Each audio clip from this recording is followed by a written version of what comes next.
Hey again, everyone. Todd Michael Putnam from Creative Adventure Tables, bringing you another adventure table idea, and this one is simply called Mirage.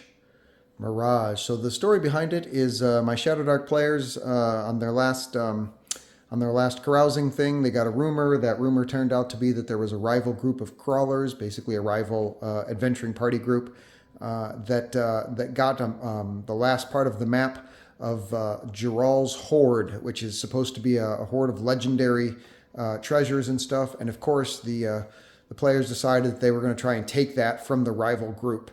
So that's what they learned last session. So that they decided that's what they're going to do, is they're going to go after the rival group. So after some investigation, they found out that the rival group's name was supposedly the Quick and Quiet, and that they were hunkered up in a town called Stonewall. And so the short version of it basically is that the entire town was on the take. Everything in here, the rival group, their real name isn't the Quick and Quiet. Their real name is Mirage. And what they had done is, as soon as they got the map and they realized that people might be aware of it, they basically set up a honey trap, which is they let it out that it was a group named the Quick and the Quiet that had it, that was in Stonewall. And in this town of Stonewall, basically the entire town was on the take. Since these guys had some cash, they basically paid off the town in order to basically run interference for them, to cause problems for the players, and if necessary, outright attack them whenever there's an opportunity to weaken them.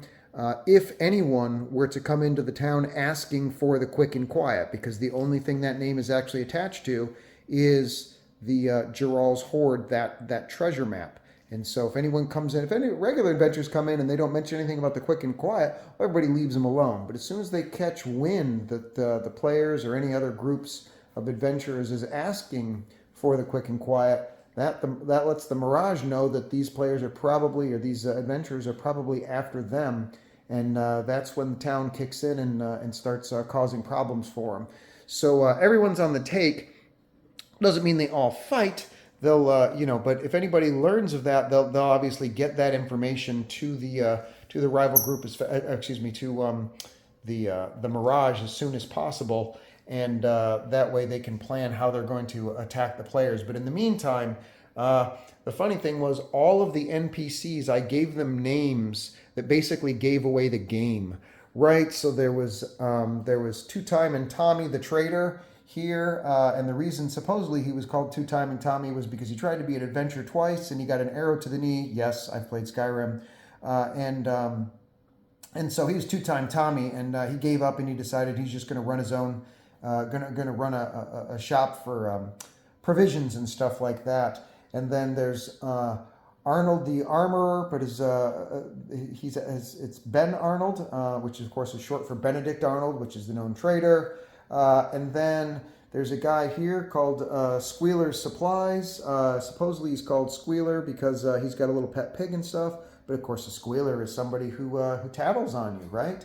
The inn that's up over here, not the inn, excuse me, the tavern that's up over here, it's literally called the Snake and Rat Ale House, which obviously Snake and Rat are both names for people that are untrustworthy. So had that going on. Over in this section over here, it was Bob the Backstabbing Barber.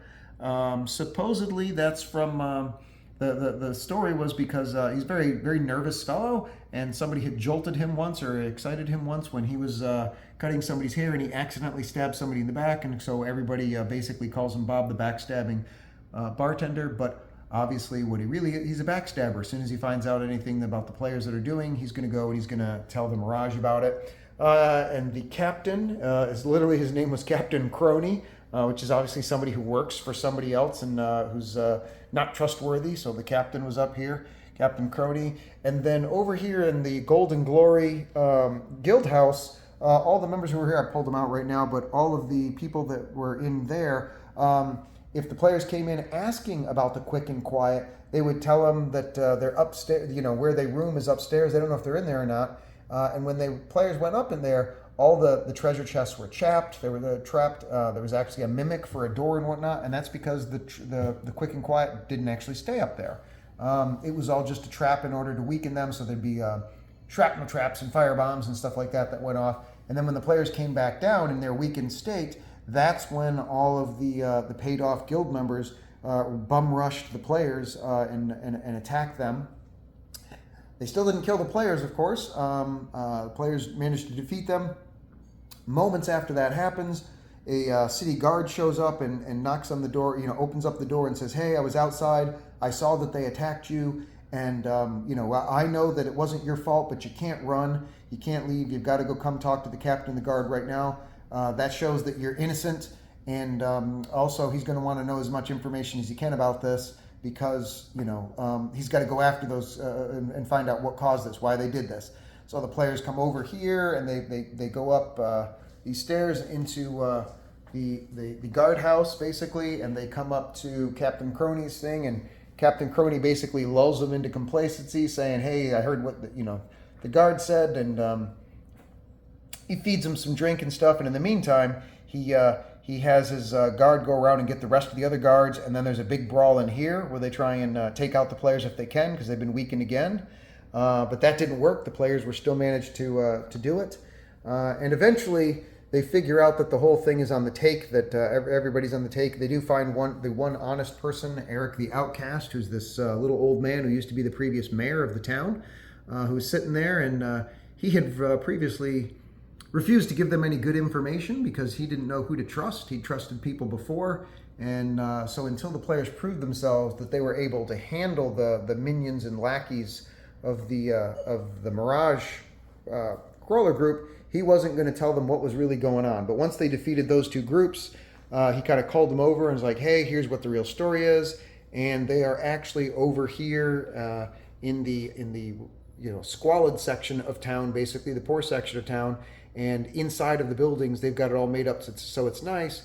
But on the outside, it looks like it's basically kind of like a slumville, which is where they wouldn't expect somebody like them to be. And of course, when the players went there, there was a big ambush. And they were able to defeat the Mirage.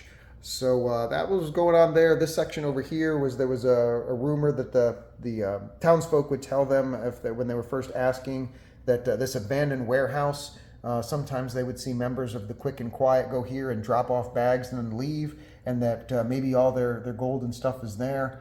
And but of course that's not really the case. It's filled with invisible stalkers and whatnot. So who would just attempt to attack them. They managed to avoid that one, but the other ones they fell into, and eventually they were able to defeat the Mirage in the back alleyways and get the map to the treasure hoard, and that's where they're going next, is to Geral's hoard. So I have to totally make up that adventure. But it was a blast. Everybody had a good time. So there it is. There is the Mirage. The whole set is built with WizKids Warlock tiles, all of it. There's only really 3 sets that I'm using here. Their dungeon set, and then their town and village set, and then which is like these guys here, and then their town square set. I'm using their cobblestone tiles for the walkways between the various buildings.